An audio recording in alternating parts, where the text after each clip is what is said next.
Portugal একটি দেশ যেখানে প্রতিটি সকাল যেন নতুন করে জীবনকে অনুভব করায়, আর প্রতিটি সন্ধ্যা রঙিন গল্প বলে যায়। সত্যি কথা বলতে এই দেশে এসে নিজেকে অনেক ভাগ্যবান মনে করি।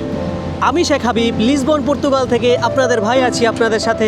জীবন চলার পথে কয়েকটি দেশে কাজ করার এবং থাকার সুযোগ পেয়েছি, কিন্তু সব কিছু মিলিয়ে মন থেকে বলতে পারি পর্তুগাল আমার কাছে সেরা। এখানকার প্রকৃতি, এখানকার মানুষের সরলতা, শান্ত পরিবেশ, সব কিছু মিলিয়ে অন্যরকম একটা অনুভূতি। আজকের ভিডিওতে আমি আপনাদেরকে সেই অপরূপ সৌন্দর্যের কিছু ঝলক আপনাদেরকে দেখাবো। চলুন শুরু করা যাক আজকের ভিডিও। হ্যালো ভাই ব্রাদার, কি অবস্থা সবার, কেমন আছেন? This is Habib. So guys, আজকে এই সুন্দর একটা বিউটিফুল দিনে আজকে আপনাদেরকে আমি নিয়ে যাব আমাদের এই এক সুন্দর একটি এলাকা, যেখানে আমি মাঝে মাঝেই যাই ফুড ডেলিভারি করার জন্য। তো আজকে আমরা যাব আমাদোরা এলাকায়। তো এখন একটু দেখে আমার রাউটটা চেঞ্জ করতে হবে, কারণ হইতেছে আজকে শুক্রবার অনেক জ্যাম থাকে বিকেলবেলা। দেখতেই পাইতেছেন সামনে পিছনে অনেক জ্যাম। আজকে ওরা আনন্দ নিয়ে বের হয় কাজে থেকে, কারণ হইতেছে 2 দিন ছুটি। আমার একটু লস হয়ে গেছে, কারণ হইতেছে আমি কাজ আজকে আমার বেশি একটা হয় নাই।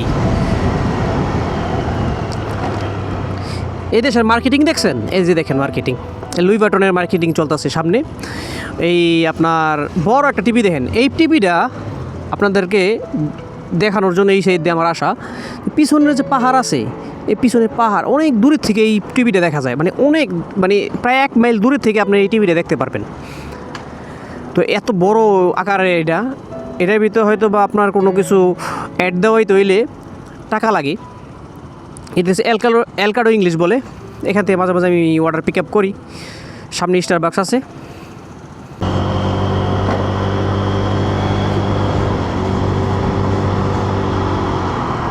এই রাস্তা দিয়ে আমি এখন যাচ্ছিলাম। যাওয়ার পথেই আমার সামনে এমন একটা দৃশ্য ভেসে উঠলো যে দেখে আর নিজেকে সামলাতে পারলাম না। বাইকটা এইখানে রাইখা আমি দাঁড়িয়ে গেলাম। তো এখান থেকে একটা সিটি যে মানে কত সুন্দর আপনাদের বলে বুঝাতে পারবো না। আপনারা দেখেন এই জায়গা থেকে পুরো সিটিটা আপনার একদম ক্লিয়ারলি দেখতে পারবেন। আপনি দেখেন এই লিসবন, এই সামনে গাছটা না থাকলে আরও সুন্দর হইতো, জৈতুনের গাছ। তো সমস্যা নাই, এটা একটা সৌন্দর্য। তো দেখেন এইখান থেকে কত বিউটিফুল লাগতেছে এই সিটিটাকে। তো এই জায়গার নাম হইতেছে আলগ্রাফ। তো আলগ্রাফ আসছিলাম একটা অর্ডার নিয়ে, প্রায় 8 ইউরোর একটা অর্ডার। তো এখানে আসার পর আরও 3 ইউরোর একটা অর্ডার পেলাম আমি। তো ওখানে আমি এখন যাব। তো জায়গাটা কেমন লাগলো? আমার কাছে কিন্তু অসাধারণ লাগছে।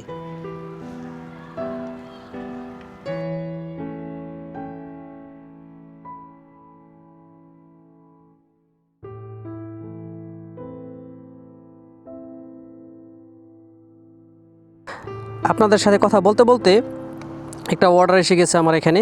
প্রায় 900 মিটার দূরে আলগ্রাফের যে কন্টিনেন্ট আছে, এই কন্টিনেন্টে থেকে প্রায় 3 ইউরোর। তো এটা এখন পিক আপ করতে যাব আমি।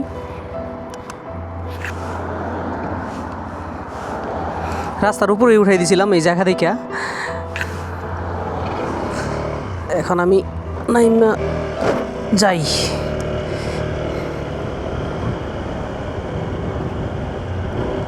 এই কন্টিনেন্ট থেকে হয়তো বা কখনো আমি এর আগে অর্ডার পিক আপ করি নাই। দেখি কি কোথা থেকে পিক আপ করতে হয়, কোথায় রাখবো গাড়ি। কন্টিনেন্ট কই? কন্টিনেন্ট, আচ্ছা একজনের জিগাই, তাই না?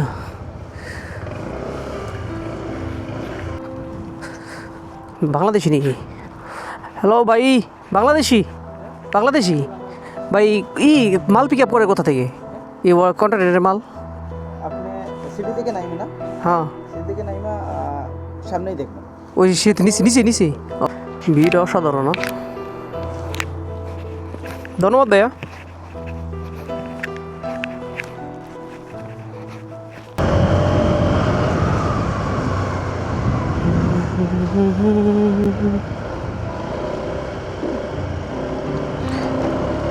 বিএমটা কালার হইতেছে মাটি কালার, লাগিয়ে রয়েছে মাটি।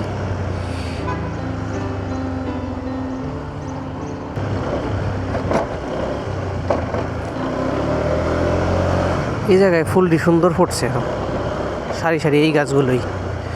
ওই মারিয়া, Sofia? মারিয়া। One minute.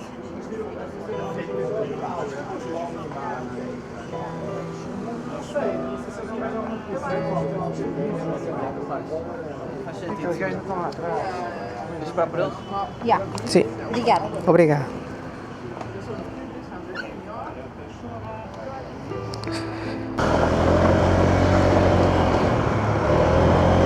এখন আমরা হাইওয়েতে উঠবো, বাইজোটা লাগাই নেই।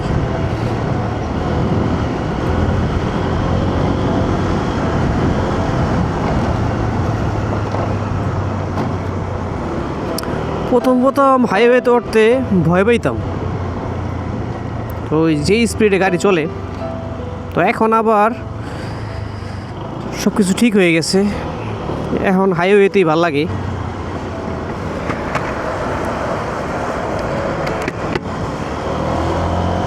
হাইওয়েতে গাড়ি চালায় মজা বেশি।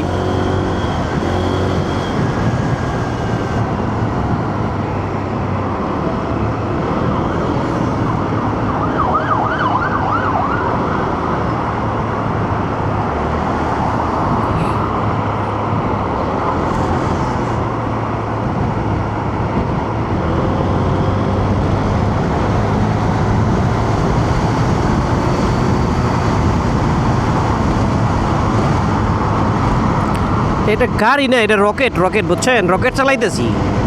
আমার মাশাল্লাহ আমার বাইকটা টান ওঠে, প্রচুর টান ওঠে, মানে অ্যাক্সেলারেশনটা একটু দিলেই দেখেন অবস্থা, দেখেন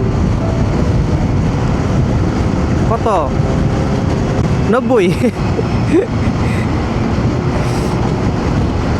ভাই আমার মনে হয় যে বাংলাদেশের 150 সিসির যে বাইকগুলা আমার তো ছিল, তো মনে হয় না এটার লগে কুলাইব 100, 101।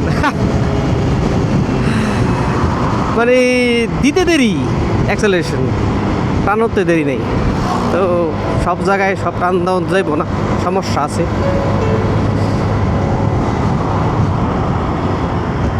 আমি একটু লাইন চেঞ্জ করি, মাঝখানের লাইনে চলে গেছিলাম যাইতে যাইতে।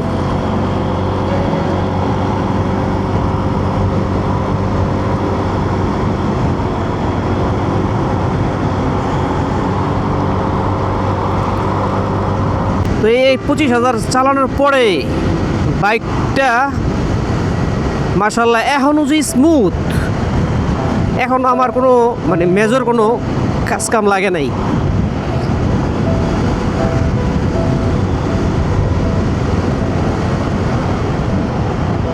নম্বর বাসা,